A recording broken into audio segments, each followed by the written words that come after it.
please tell me what the trend is in disasters today in terms of their type, their frequency, their severity, their toll in lost lives and destruction, and as well as property and business damage? The trend is unfortunately quite negative.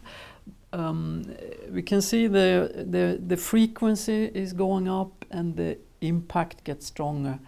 But we always have to say that we can't really blame nature for this. It's actually about the way we organize society, how we build, where we build, our understanding of the quality of building infrastructure, housing, urban areas.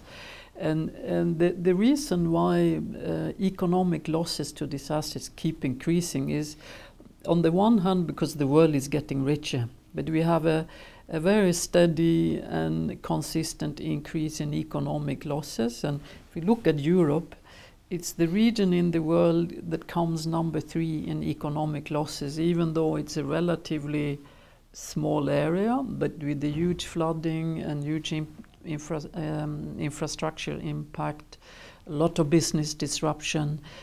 So the economic losses are very high, even though it's not the poorest part of the world.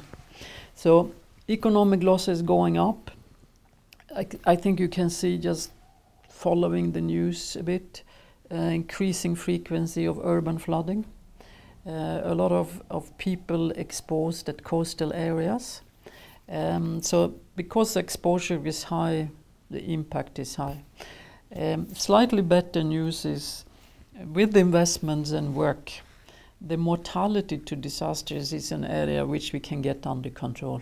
Fewer people hopefully will die in disasters because of better early warning systems and better preparedness. But all the economic, social costs for the time being are going up very quickly. Where would you place the lion's share of the responsibility for action to lessen risk? With governments, with NGOs and multilaterals, with businesses, or with cities and neighborhoods themselves? I would, in terms of where, authority and resources, political capabilities, governments, of course, private sector is critical, but cities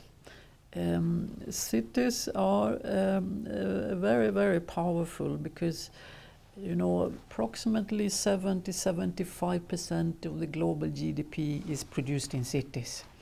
They also produce 70% of all the emissions. So I've always said, if cities decide to do something about this, the overall risk in the world and exposure will go down, and the losses will go down. You made a point about European cities. London, Stockholm, Amsterdam, Madrid, Milan, they've all been there quite a few years, and they were built before, I think, extreme weather was as extreme as taking the toll it's taking today.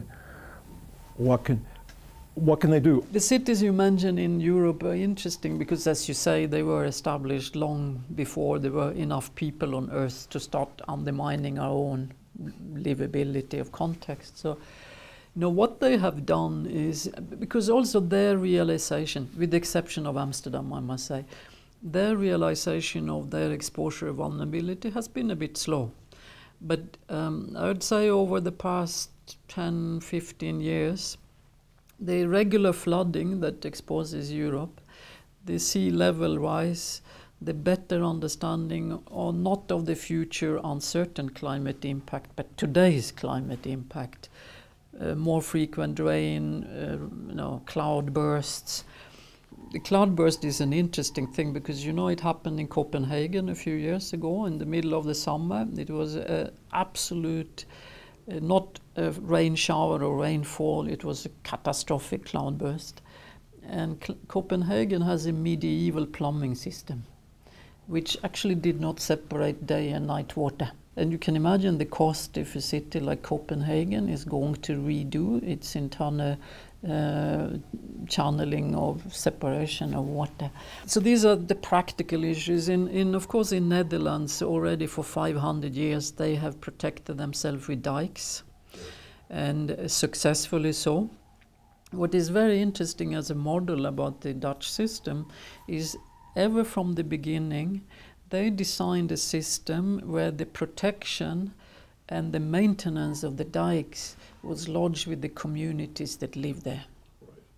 So they've never, until today, and it's financially, the investment in maintaining the dikes is ring-fenced, so it cannot just be a political simple decision to undo it. So they place a very high political and public value on the safety of the country. They know that if the dikes go away, as a nation you're done.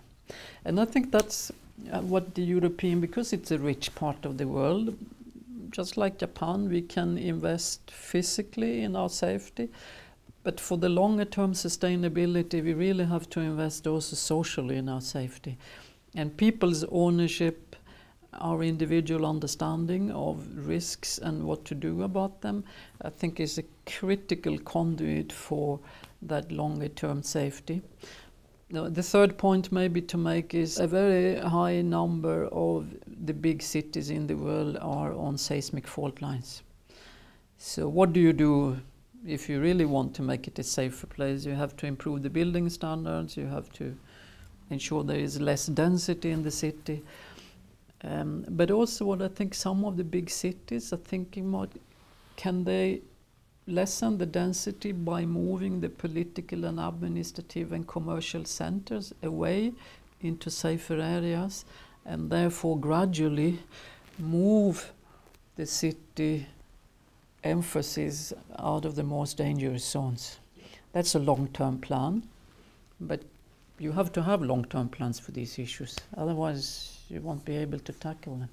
Is the Netherlands a lesson in terms of their communal approach to the public good? Yes, oh, definitely, and the fact that they managed to maintain this system and not dismantle it under the pressures of all kinds of positive and less positive trends over the past, I would say 50 years in particularly, I think is the most important lesson is that you really understand the clear link between the community's ownership and responsibility and the safety of the country, and be ready to allow that system to continue.